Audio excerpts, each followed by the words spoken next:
Welcome back to Nebraska Hawks Nest. We're lucky enough to be joined here today by Coach Dan McCarney. Coach, how you doing today? Really good, Adam. It can't be much better than this. It's sunny and 80 degrees in Sarasota, Florida. And I'm not saying that trying to make you feel bad. I've been in the Midwest for half a century, and I know what February is like. But we love living here. Great being with you. And anytime you can reminisce about the Hawks, it can always be a good day. Oh, absolutely. That's my goal someday, is to get down to Florida and get a place down there. So you're living my dream right now. So that's fantastic. That's good for you. Thanks. All right, Coach. First, we wanted to talk, start kind of from the beginning here. Growing up in Iowa City, playing at the University of Iowa, what options did you have coming out of high school when you were getting recruited? Was Iowa right away like, hey, this is where I'm going, I'm a Hawkeye, I grew up in Iowa City? Or did you get heavily recruited by anybody else? Yeah, I did get other opportunities. I think somebody must have snuck in some film that wasn't mine, because there was other schools that offered. You know, the funny thing back then was we didn't sign the national letter of intent till May, Adam, till the month of May. Okay. So I did get a chance to look at other schools. I did grow up a Hawkeye. I mean, to this day, when the Iowa fight song comes on, the damn hair in the back of my neck stands up. That's all I ever knew. Loved the Hawks, grew up with them.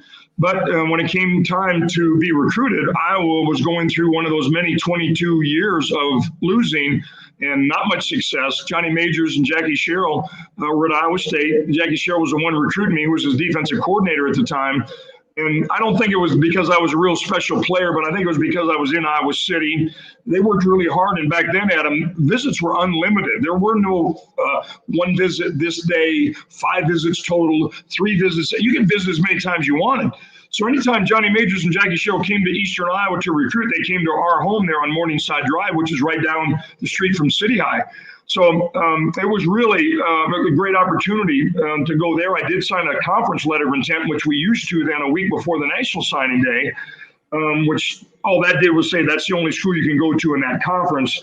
And then I had a tough decision to make, because I did visit Colorado. I visited Colorado State. I visited Wyoming. I visited Northern Illinois. I visited Northwestern, even though I don't think I had good enough grades to get in there. They gave me an opportunity to go look at it. So I did have some opportunities. I sure wasn't anything special, but nobody was going to ever outwork me. I learned. I grew up in a family that way. And so in the end, I'll tell you, one of the real points for me, Adam, was a guy named Mike Seelig to play quarterback from Iowa City High in Iowa City. Took me out to lunch right before I was going to make a final decision. And at that stage, I think I was still probably leaning towards Iowa State, because we were having success and Johnny was winning in Ames. Not a lot of winning was going on in 100 years at Iowa State, but Johnny Majors had him rolling. And Mike Seelig took me out to lunch, and I'll never forget it. He just said, Dan, I'm going to tell you what, there's nothing like playing in front of a hometown fans. And Jackie Sherrill and some other people had thrown some percentages to me, saying that hometown guys just don't make it. 80 to 90% of those guys never make it. And then Mike Seelig took me out to lunch and said, listen, you can make it. I made it, which he did, as a tremendous player from City High to Iowa. And it really did hit home with me. And then I thought, you know what? Maybe I'll want to be part of that small percentage that can prove that he can play at his hometown school. In the end, I ended up deciding to stay at Iowa. Unfortunately, even though great experiences, phenomenal memories, great relationships, Adam, we never had a winning season or a bowl game in those days when I was playing. But I tried to. I gave everything I had. I still stay in touch with many of my teammates. I'll always be proud that I pulled on that Iowa uniform, because it led to some many great things as life went on. No, that's some awesome insight. Got a little bit of an echo there. Gotcha. Can you hear me okay? I'm hearing you really good. All right. So transitioning into your coaching career, you started out as a grad assistant at Iowa and then moved on to the defensive line. Tell us about, if there was one, the interview that you had with Coach Fry to get onto that staff, because, everybody knows Coach was, very, outgoing, eccentric guy and extremely interesting. Everybody that knew him, like yourself, had really great relationships with the guy. Nothing but great things have been said about him. Tell us a little bit about that interview experience. Yeah, before that, I got cut in the NFL twice with the Denver Broncos and Atlanta Falcons. Both times, Kent Stevenson, who was Bob Cummings' offensive line coach, was the one who still lives in Iowa, ended up going on with the Seattle Seahawks and Pittsburgh Steelers. He was the one that said, you need to get your butt into coaching. You need to get into coaching after I got cut a couple times. So I was a graduate assistant a couple of years. Then back then, they had a position called part-time status, Adam. They don't do it now, but back then, the great thing about that was beyond graduate assistantship, where you can still go coach. When you're a part-time coach, you could go on the road and recruit. So that was the real key for me to get some experience. Ken Stevenson put me in his hip pocket and said, you need to get on the road. You'll go with me. Let's spend some time on the road in the Midwest. Then I went with Bernie Wyatt back on the East Coast. So I got some real experience about being around some tremendous coaches and teachers and recruiters in Ken Stevenson and Bernie Wyatt. Things didn't work out, obviously, with Bob Cummings' staff. There were some flashes of success, but wasn't sustained. And then Coach Fry came in, and he interviewed every coach on the previous staff, full-time or part-time or GAs, whatever your title was. I thought Adam was going to be the fastest interview in the history of interviews because he didn't know me. I think I was 23 or 24 at the time, very little experience, didn't really have the resume. But about 20 minutes into the interview, we were sitting in Bump Elliott's office. Hayden was using Bump's office to interview coaches.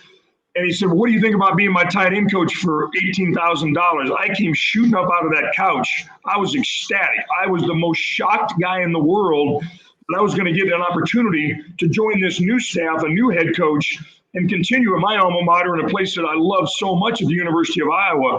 The tight end coach then left real soon.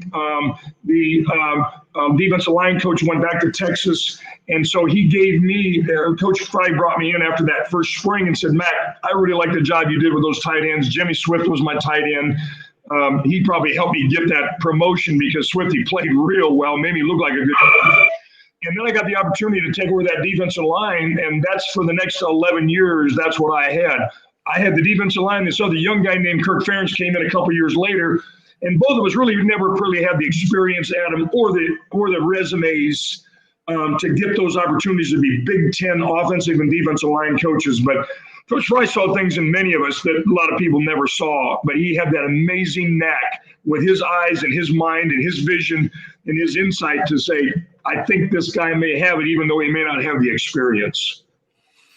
Yeah, that's definitely one of the greatest things that Coach Fry had from the beginning. He could spot a great coach, and he always said, and I'm sure you've heard this, that he didn't want to coach on his staff unless that coach had head coaching aspirations, because he wanted them to have the drive to want to be the best and continue to excel through their career. At what point in your coaching career at Iowa did you realize that you were on a very special staff full of extremely talented coaches? Because I feel like every time Iowa plays, they talk about the Hayden Fry coaching tree and all the great successful head coaches that came from there.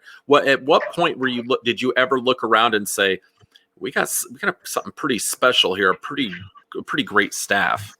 Yeah, I don't know that there was any one special time, one moment or one day or one game, Adam. I think it was just over the test of time and over the duration of time.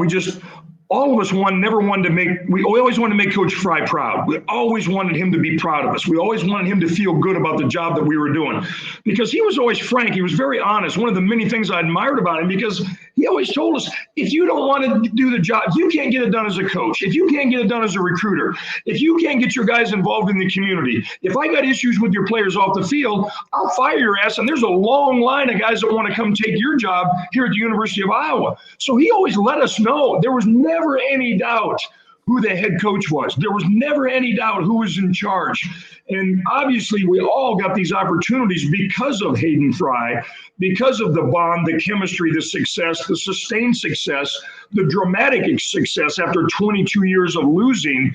But he saw things in all of us, but the expectations were always really high. But the great thing that he did, Adam, he set out the expectations. He set the goals. He knew, each of us knew what we had to do and what was expected of us.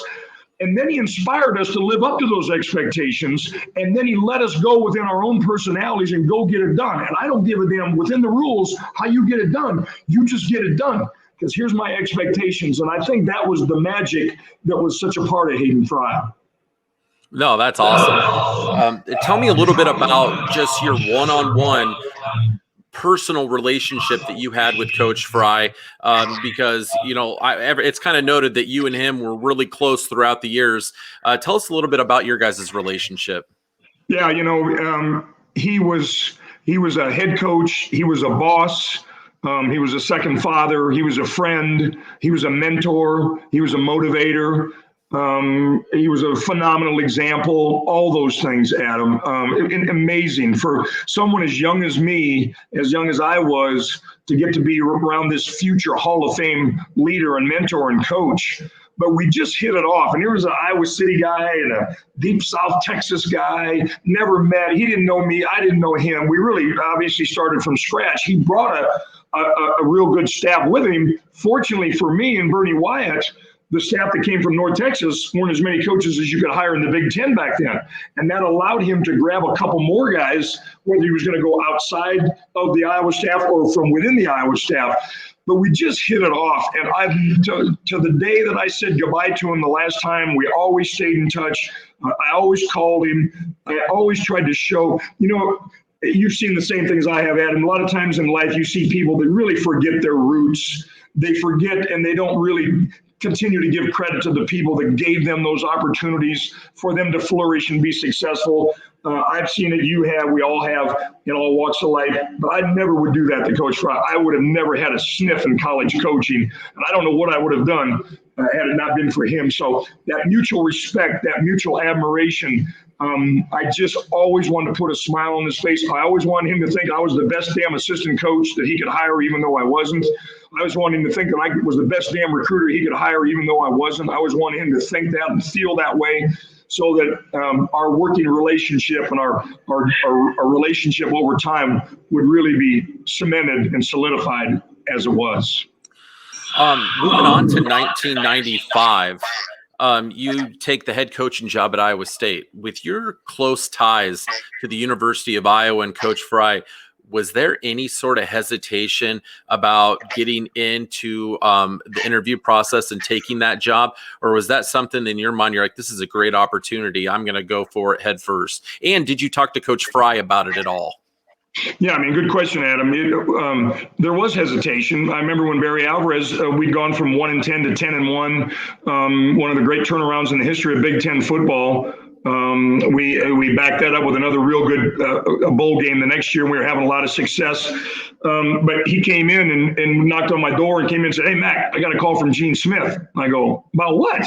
I knew Gene Smith was AD at Iowa State, but I didn't know him at all. And I said, "About what?" It just didn't hit. And he said, "Well, he wants to talk to you about possibility interviewing for the head job at Iowa State." So it hit me right away. I was a part of many of the dominating wins of Iowa over Iowa State. That was part of those 15 years of losing. Then we played Iowa State twice when I was at Wisconsin, Adam. I still have a game ball from our first or second year, 7-6. There was a lot of offense in that game. We won 7-6. And held them to 2 field goals. Barry gave me a game ball. Obviously, we weren't a very good football team. That we were still able to start winning a few games, not many, but a few.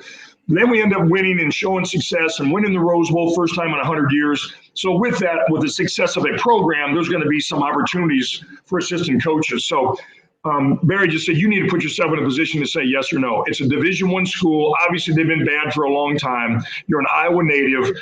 This is a tremendous athletic director at Iowa State. Put yourself in a position to say yes or no. And if you don't feel good about it, and you don't feel good that you can win after you get down there and meet the people, then come back with me, because we're going to keep winning big here at Wisconsin.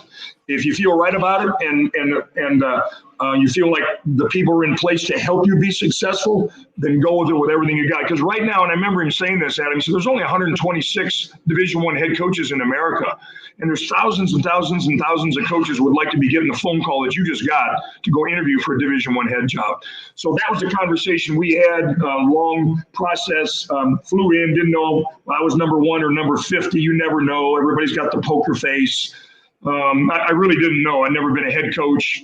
But when I went into Dr. Jischke's office, and there was 20-some people there that were on the selection committee along with Gene Smith, I just said this: I have tremendous respect for Iowa State.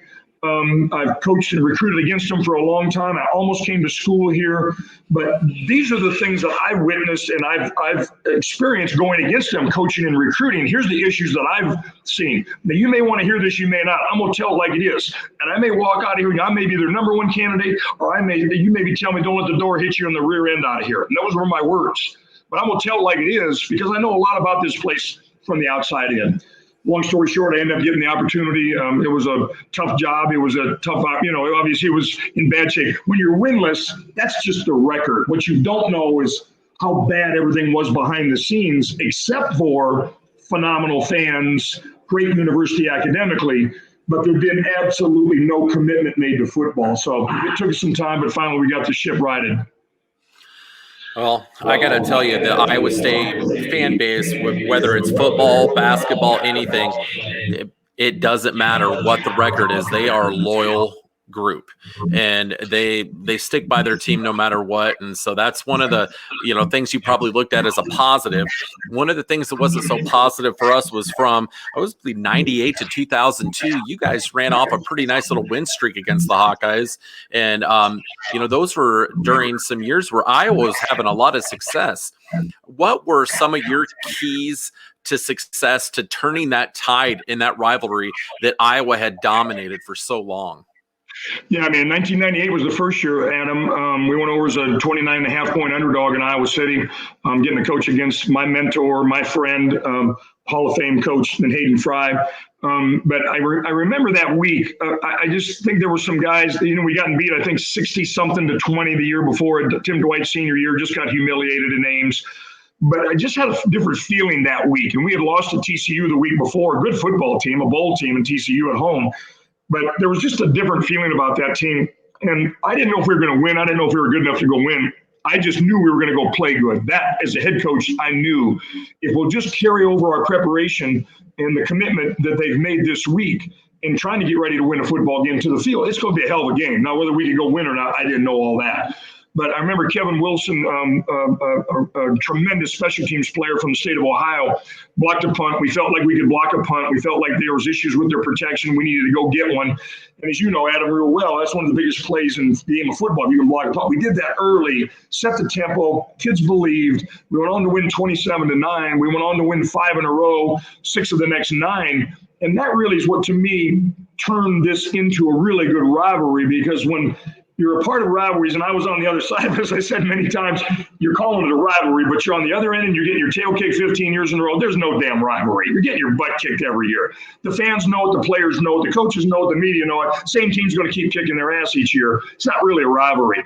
But when we finally drew the line, I remember telling those kids, before that 98 game, I just said, listen, there comes a time in every man's life where you just have to plant your feet. You got to take a stand. You got to draw a line in the sand, and you go after and try and kick somebody's ass.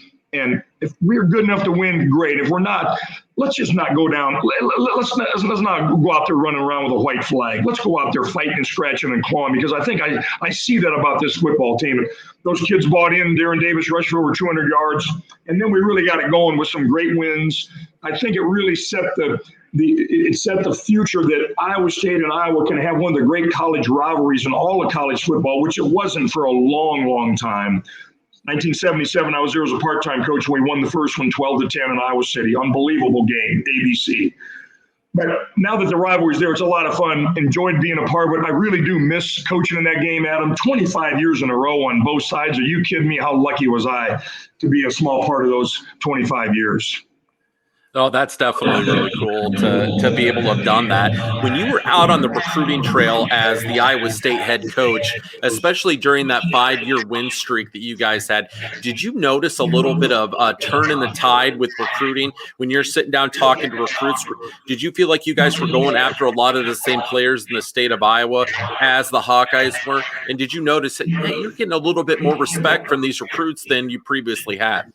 No doubt. And it started before we won that first game, because I remember going into my first team meeting at Iowa State and I said, okay, cut the BS. I'm not here going to toss a bunch of BS on the wall and hope it sticks. I know a lot about you guys more than you know about me. How many of you guys stand up if you were offered a scholarship from the University of Iowa and you said no to Iowa to come to Iowa State? I'm not talking about letters and phone calls and all that BS. I'm talking about were you recruited with a scholarship and offered a scholarship? And if you were and you said no to them to come to Iowa State, stand up. You know how many kids stood up? Zero, not one.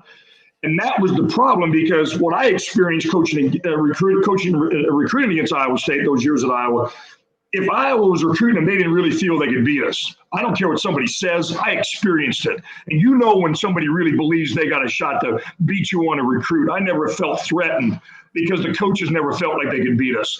But we had to chip away at that. In my first recruiting class, Bill Marsaw from Hudson, Iowa, was the first one to say no to Coach Fry to come to Iowa State. Then through the years, we had a number of them that had both opportunities and both choices, both great schools, both great places, both great opportunities. But they did say, I want to come to Iowa State. And to turn it around on the field, Adam, we had to start turning it around in the living rooms and get your share of guys.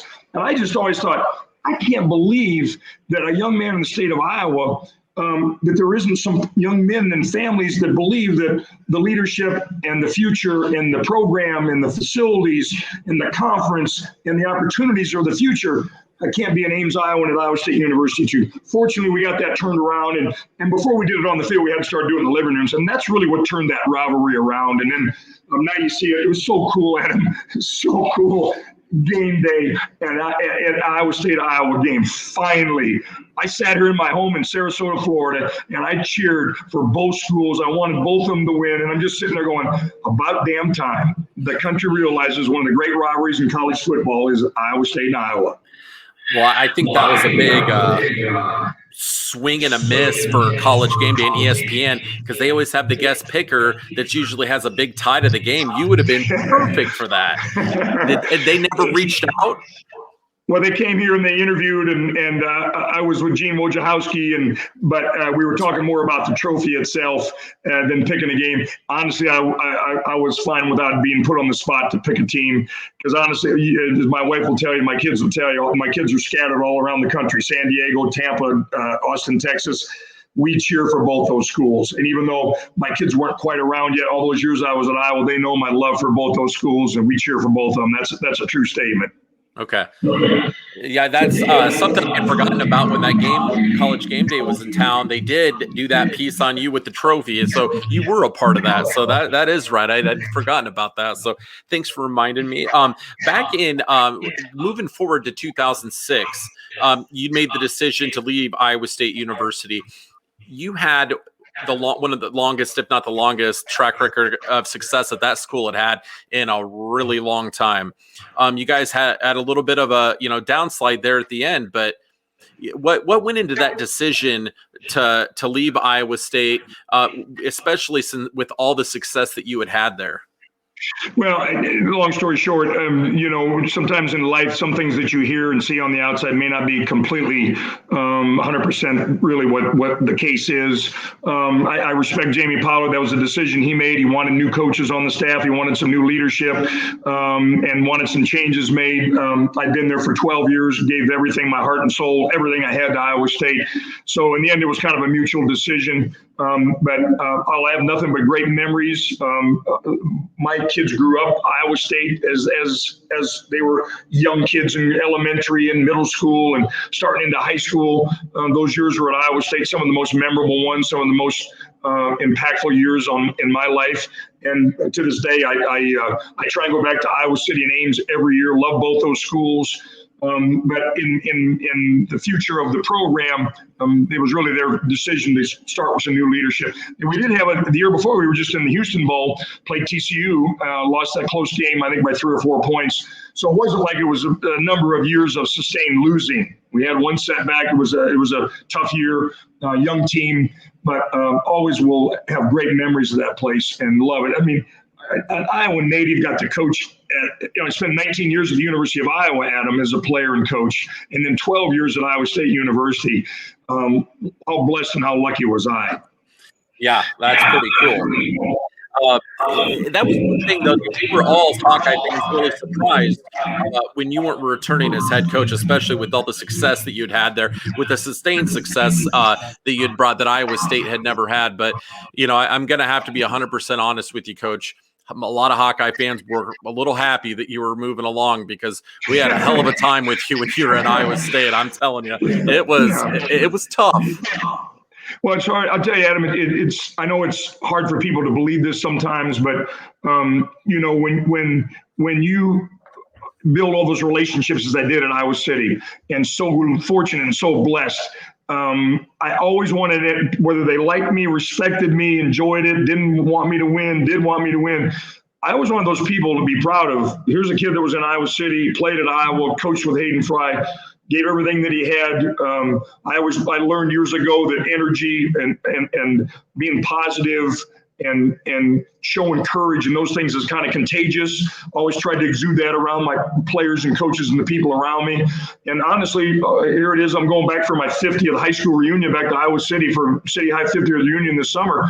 I was one of those people I grew up with in Iowa City to be proud of me. Now, whether they cheered for me or against me, whatever game it might have been, I just wanted him to say, you know what, he was my teammate or he was my classmate or he was my friend, and I'm proud of him that I got to be, he was part of my life. And those are things that can really motivate you in the profession that I was in coaching. Yeah, I really need to tell you, my dad was a high school coach at Des Moines for about 25 years, and he was always a huge Hawkeye fan his whole life. And I noticed as the years went on, the longer you were at Iowa State, you started seeing some more Iowa State T-shirts on him, little Iowa State hat here and there. And I'm like, Dad, what the heck are you doing? Like, are you confused? And he was like, and he's very impulsive. He's like, Adam, sit down for a minute. And I said, okay. And he goes, I need to tell you a little bit about Iowa State and Coach McCarney. He goes, as a high school football coach, that's a place I respect because they open the program doors up to high school coaches like me. I feel like that I can go in there, I can call them, I can talk to them. And I don't feel that way with the University of Iowa. I feel like Coach McCarney makes you feel like you're part of the program too.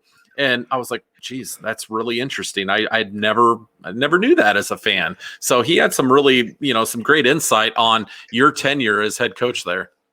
Appreciate it. And your dad's a really well-respected guy, obviously. When I got there, I won't bore you with the details, but anyway, one of the first I asked Gene Smith when I got there, okay, I'm here. We signed the contract. Let's roll. Who's the president of Letterman's Club? Don't have one. Who runs the Hall of Fame at Iowa State? We don't have one. Who ran the clinics for Iowa State? They didn't have any the last couple of years. Who ran the camps, high school kids? Well, they didn't really do those the last couple of years. So those are things I'm just talking about. Unless you were there and my staff that I hired right away to bring in and come around, you don't really understand and realize it.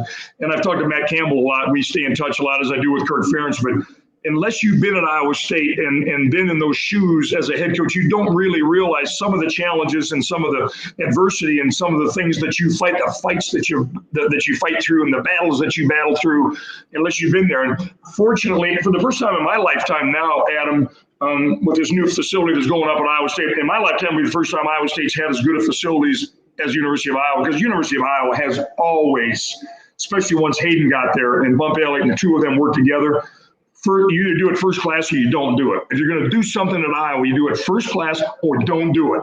And that was not the culture and that was not the mentality at Iowa State from a football standpoint. Finally, it's gone through the years, it's transitioned to that, and it just makes, I think, for great futures of both those schools. Yeah. I wanted to ask you too, something I was really intrigued with. I'm a marketing guy, and when you got to Iowa State, it seemed like right around that time there was a rebranding of the athletic department, new logo, adding a little bit of like a navy blue into there. Tell us a little bit about what the idea was behind that, recreating the image of Iowa State athletics. Yeah, and honestly, didn't have the lasting impact that Coach Fry's did. Obviously, here it is, 2021. We got the same helmet, the same Tiger Hawk, and the same uniform. It's one of the things I love about Iowa. They don't change it up and come out with the 72 different uniforms every all the time like Oregon does. You see, and I know recruits like to hear that, but just the tradition that's been sustained on the field and off, and with the uniforms and the way that you do it in Iowa, that Hayden Fry started when we all got together in 1979. But we didn't want anything to do with the past. Okay, let's start fresh. Let's start new. And one of the first things you need to do is is what's the look of your program? Who do you want to be? What do you want to be? Just get a clean start. Let's get a new start. Gene Smith got people involved that were really good at those things. He and I worked together on it, and we came up with a logo that we came through, and that was what we used for the 12 years that I was there. There's been some adjustments made since then, but my guys that were there that go back now, and so many of them were so successful on the field, they're successful in life. They'll always wear those Iowa State clothes real proudly and be proud of the memories that we made, the transition that we made, and that included, as you mentioned, a new logo and new uniforms, trying to get a new look and stop talking about the past and what's happened and how bad it's been and how long it's been since we do something. Let's just talk about today and tomorrow and trying to get better, and that's really how we approached everything. And I remember when that logo first hit and the new uniforms came out, it was a hot thing.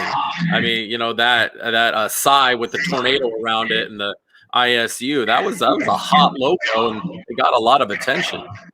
It did, and then like always, win some damn games. It's amazing how popular that becomes when you can win some games. Well, Troy Davis helped me those first couple of years, because even though we didn't get over the hump with winning seasons or bowl games yet, college football history, 2,000 yards, 2 years in a row, never been done before, never been done since. ESPN's coming, a lot of people are coming. It was bringing Iowa State football with some kind of positive coverage, which it had lacked for decades, Adam, and that really helped us get into the national picture before we started getting into winning seasons in bowl games and winning games you're not supposed to win and challenging for championships and those kind of things. But I loved it. It was a great look, and Gene was the one that headed that. Gene Smith headed that whole thing up, but together we kind of put that together, and I thought it was a great look back then. And then the thing, like always, it was funny because when I started going around as a head coach at Iowa State, I'd been there all those years with Coach Fry, and he'd done such a marvelous job, an incredible staff of coaches that I got to walk with and coach beside and recruit with. But when we went out in the high schools, I'm telling you, it was hard to find an Iowa State T-shirt or a hat or a sweatshirt or shorts anywhere in the high schools we went to. What was it? All Iowa. Every now and then, Western Iowa, be some Nebraska stuff. Every once in a while, maybe something from Wisconsin, but it was Iowa.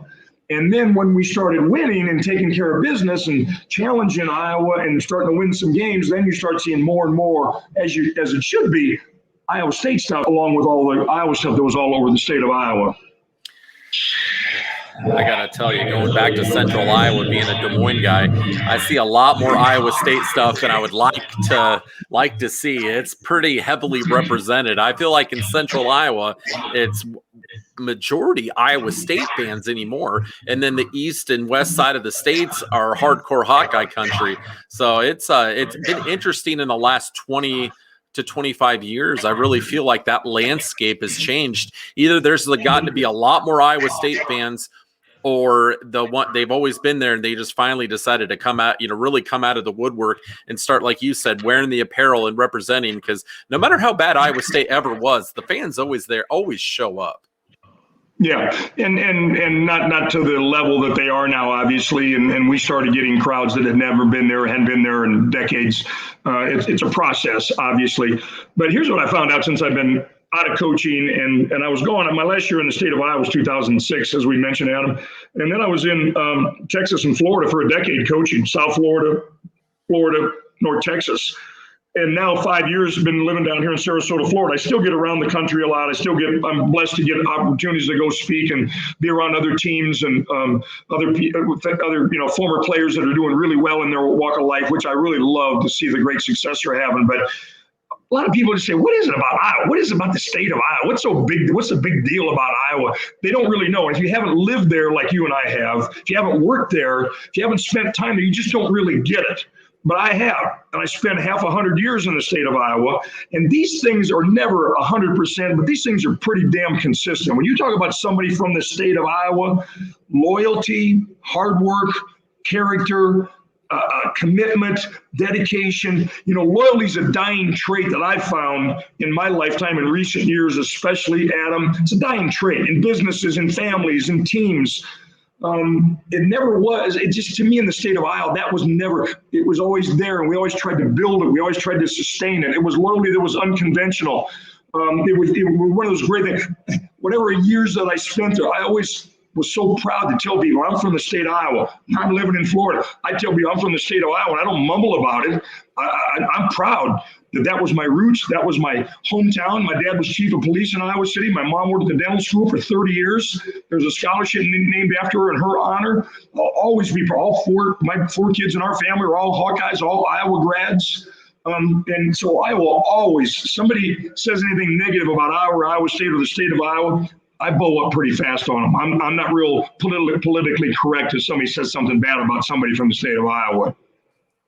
Hey, we like that. We're loyal people for the most part. Like you said, though, that's a dying trait. But I think, especially in Iowans, that's something that still holds true. And I think that's what makes a lot of people so proud to be from the state of Iowa. Is you get that instilled in you at an early age, and it's just part of the culture in Iowa, regardless if you're a Cyclone or a Hawkeye. You're loyal to your team, loyal to your family, and loyal to the people that are important to you. So that's an important deal. I wanted to ask you as well, before I let you go, in all years of coaching, whether it be North Texas, Iowa State, Iowa, your time in Florida, there's got to be a couple guys that you're like, that's probably got to be the best player I've ever coached.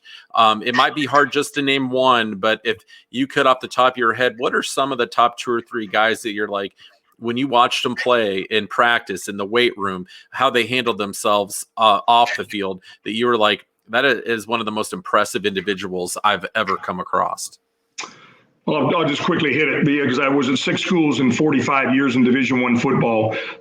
It's impossible to pick out 1 or 2 at any of them, but all those years at Iowa, that's to this day, that the national championship defense that I was on with Urban in 2009 at the University of Florida, and the 1981 defense at the University of Iowa, the 2 best defenses I was ever a part of.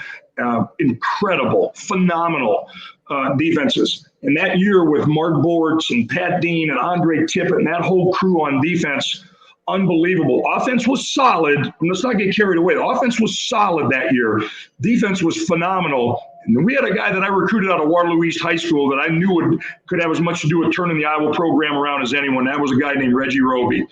And when you can flip the field and have that guy, every time he punts, put the ball almost out of the stadium on the other end, unbelievable. So those guys when I go back to those days, what a phenomenal bunch that was. Unbelievable. Then I went to Wisconsin the years that we were up there. We went from 1-10 to 10-1.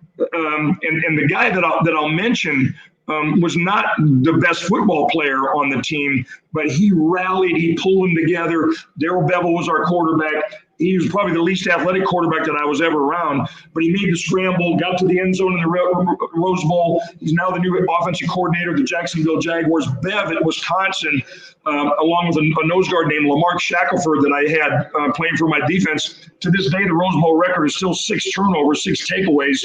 And we got 6 of them that day when we beat UCLA. Shaq was the leader of that posse in that defensive line. A little bit undersized for NFL, Adam, but wow, was he something on game day. Disruptive, tackles for loss. Then I got a chance to go to Iowa State, and a lot of really good players. The ones that you just think of right away. Troy Davis mentioned earlier, Heisman finalist twice. Iowa State, not Iowa State University. Heisman finalist twice, yes. 2,000 yards twice. Sage Rosenfels with that 2000 team, seniors that finally bought in and said enough's enough. We've been getting embarrassed and humiliated, had our tails kicked. Enough is enough. Went all the way to the big city of Maquoketa, Iowa to recruit Sage Rosenfels. Led us, and then here he goes. He hands it off to Seneca Wallace to lead us to some great things. Those were some incredible times. Went to South Florida, and we went to number 2 in the country, won 9 games that year. Had a guy named George Selby that was unanimous All-American for me. Led the nation in sacks, tackles for loss. He had 30. He had 30 and a half tackles for loss. He had 16 sacks, unanimous All-American. Honestly, that's probably one of the reasons Urban Meyer called me, because the country was talking about South Florida and the defense and George Selby. I just happened to be coaching the guy. I just stayed the hell out of his way and let him go do his thing. I got credit for a lot of that. So then I got to go to Florida. Wow. The list is so long. Joe Hayden, Brandon Spikes, Major Wright, Tim Tebow. It goes on and on and on. Carlos Dunlap's still been in the Pro Bowl, played defensive end for me. Now was with the Cincinnati Bengals, now Seattle Seahawks. but the leader that Tebow was, and what you see is what you get, and behind the scenes, nobody would outwork him. And he never swore one time, but he would be talking smack every day at practice and challenging the defense and challenging the secondary, challenging the coaches, just trying to bring out the best in everyone. And that was Teebs every day the years that I was with him. And the first 32 games I played there, we were 30-2, one of the great runs in the history of college football. But the heartbeat that led that team was Tim Tebow. And then in North Texas, we had some really, really good kids and some good players. They'd been beat down. They were in the bottom 10. In 2013, the team was voted the best team in school history by fans, the media, former players, alumni. And it was a sensational run that we had. And I had a kid named Zach Orr that played linebacker for me, a captain, made it as a free agent with the Baltimore Ravens, Adam, made it as a free agent, leading tackler with the Baltimore Ravens, a few votes away from the Pro Bowl, and then they found a neck issue with him and had to give up football after that. It was an issue he probably had since birth. Thank God they found it. But he was a sensational player. Also got hired on the Jacksonville Jaguars staff now with Urban Meyer. He'll go on. Mark it down. Zach Orr will be a head coach either in college or the NFL someday, but was he something else as a football player? So long answer to a short question, but those were some of the unbelievable players on and off the field that I had the joy to be around and be part of my journey in life. No, that's a fantastic answer. And I had an interesting interaction with one of those guys that you named on the list.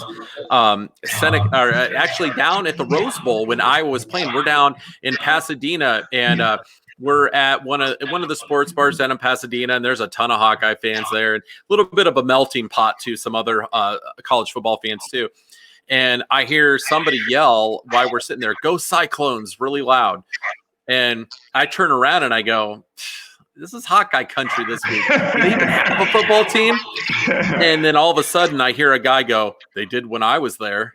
And I turned around, and sitting right behind me was Seneca Wallace. And I'm like, my guy Seneca, there you go. I go, I'm going to pull my foot out of my mouth right now. What's going on, man? Nice to meet you. And I believe it was his brother-in-law was playing for Iowa right then. And so he was super cool. And we had a drink together, and it was he let it go. He didn't hold it against me. So I appreciated that. He was a really cool guy. My guy Senny, how about this? He's coming out of a junior college in California, Adam, and the only other offers he's getting is a wide receiver. And I'm not real smart. I'm not real. There have been a whole bunch of guys wearing whistles a lot smarter than me, but I'm watching tape on him. I'm telling my guys, you got to be. Is somebody on Quaaludes here? This is a quarterback. Look at the throws he's making. Look at his feet. I don't want him as a receiver. I want him as a quarterback because we're going to lose Sage, and we need a guy that can come in and impact us right now and upgrade the quarterback position. Mike Nelson, God bless him, has passed away, did a great job of recruiting him, got us out there. I went out to see the whole family, go see Seneca, and it's like, I don't want you as a wide receiver, Seneca. I'm not even thinking what, and this isn't telling you what you want to hear now and then switching when you come to Ames. You're the guy. I think watching you on tape that you can lead us and continue the baton that's been passed to you from Sage and this last team to help us go be real successful the next couple of years, which is what he had. He had 2 more years. And he came in, and what an impact he had. Wow. Seneca was one of those guys you just enjoyed being around, whether you were having a cocktail with him as you did, or watching him on the field, or watching him practice. He's gone back and he's built restaurants and hotels in Ames, Iowa, along with coaching with the Dallas Cowboys right now. Just one of those real first-class, high-character. Iowa fans would have loved him. Iowa State fans did love him. People, that if you'd have had him on your team, you'd have been up out of your seat so fast cheering for Seneca Wallace because he was just one of the most dynamic guys that I've ever been around. He was one heck of a football player, that's for sure. We were not sad to see him move along either when he went on and had a really lengthy NFL career and played a lot of years for Seattle. And so he had a very successful NFL career. Just wanted to kind of finish up, Coach, because I know you got to get out. You're out in Florida. You got to go out and enjoy that weather and get those rays. You got a nice tan going there, which I'm very jealous of. I don't think I can even tan if I tried.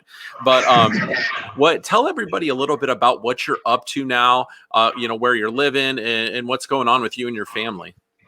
Yeah, I'm in Sarasota, Florida. We've had a home down here for 20 years, Adam. And as you know, if you live in the Midwest, you got to have a getaway. Now, whether it's just vacation or it's a condo or it's a home or timeshare, whatever it is, we've had a home over here for 20 years. So this was the idea that I was eventually going to retire. Now, little did I know that I was going to be working in Tampa, which is just an hour north of Sarasota. Little did I know I was going to be working in Gainesville for a few years, which is about 2.5 hours north of here. But this is when I got finished in Iowa, Brant Yoakum, Rick Penny, and I that all played together in Iowa, we had a real good friend named Sparky Girth. Fred Girth, who was a huge Hawkeye fan. And he and Kay Girth, his wife, both since passed. But Sparky came up to all of us and said, "What are you guys going to be doing?" Well, Yokes had signed in the Canadian League. Rick Penny had signed with Philadelphia. I'd signed with Atlanta Falcons as free agents. Well, we're just going to be working out in Iowa City and getting ready for mini camps in about 3 or 4 months. Well, he said, "I live a 9-iron from Lido Beach in Sarasota, Florida. Once you come down and live with me, you can work out at the YMCA, help me with some house chores and some projects." Well, that took about 15 seconds to say yes to that one. So we came down here in Sarasota back in '76, lived here for a few months, Adam, fell in love with it, and then bought homes here in our first home 20 years ago. The home we have now, we bought new 15 years ago, but love it, enjoy it. I still get around now. Before the pandemic hit, I was fortunate to get around to a lot of places to go visit, go to Iowa, go to Iowa State, went to Arkansas when Bret Bielema was there, brought me in. Chris Ash out of Rutgers, Lance Leipold, the head coach of Buffalo, doing a great job, brought me in up there, was a graduate assistant in Wisconsin when we were winning big. Been back to Florida, been back to South Florida, been back to North Texas, just to get around. And then TJ Otzenberger, the head coach at UNLV men's basketball, was at South Dakota State. He brought me in, even though I don't know whether there's sand or air in that basketball, to come talk to his teams in South Dakota State, and brought me out to UNLV. So I get around. I get to go to a lot of these guys' places and former players. I love that. You stay connected. The message is pretty simple when you sit down and you share. There are just so many things, Adam, that from athletics and the turnaround in athletics that you can apply to life. You can apply to so many walks in life. And that's why I get the opportunity to go talk to businesses and companies in different places around the company and go do that, because it's not something I heard about. It's not something I read about. It's something I got to experience, because as we both know, University of Iowa, University of Wisconsin, Iowa State University, North Texas, those 4 places of the 6 stops I made, not South Florida and Florida, who had been winning, those 4 places were bottomed out. And when you build them and build that foundation for success for the future, what goes on behind the scenes besides just hard work? And those are things I get to go share with people. I love doing that. And then I've got 2 granddaughters out in San Diego, the first grandkids. Lucy, who's just turned 2, and Coco June, named after my mom, June, just turned 6 months. So back and forth to San Diego, sons in Austin, daughter up in Tampa, and then just staying in touch with a lot of former coaches. Here's a guy, Terry Allen. I'll shut up. Terry Allen was on my staff. We both grew up in Iowa City. He played for Northern Iowa. He's in the Hall of Fame in Northern Iowa. His son Chase came to my camp in North Texas. Terry asked me, "Mac, I don't know if he's a basketball or football player." After his junior year, I said, "Woo-hoo-hoo-hoo. He's a Division I football player, getting bigger, getting stronger. He's been all Big 12 3 years in a row at Iowa State." His other son is now up in Northern Iowa. TA got the call the other day that the tight end coach just left to go to Green Bay Packers. So guess who's coaching the tight ends at Northern Iowa as of 3 days ago? Terry Allen. So you get to stay in touch with all these former coaches, happy for them, thrilled for them, and then stay in touch with the guys that really impacted your life too. I did with Coach Fry right up until the time he passed. Bill Brazier, all of these guys that we were all together. Stay in touch with Donnie Patterson and Carl Jackson and Kirk Ferentz and that tree that people talk about. Barry Alvarez, we love the connection. We'll always be proud of what we accomplished and always be thankful that we got that opportunity that Aiden Fry gave us back in 1979. I'm going to have to be honest with you. My plan was to end with that question, and then sparked one more I needed to ask you before I let you go. With Bret Bielema taking the Illinois job, which I think is a super intriguing hire, I think it's a great fit. That's a similar type of situation almost as you when you took over the Iowa State job. If Coach Bielema got on the phone right now and called you and said, "Hey, Coach, what advice do you give me? What do I need to do at Illinois to take it to the next level and be successful?" What would you tell him? Well, there's a lot of things. I mean, there's just a lot of things. One of the most important things is getting anybody that, and Bret doesn't need my help. Did a great job. Barry handed him the baton at Wisconsin. Did a phenomenal job. Made a mistake, obviously.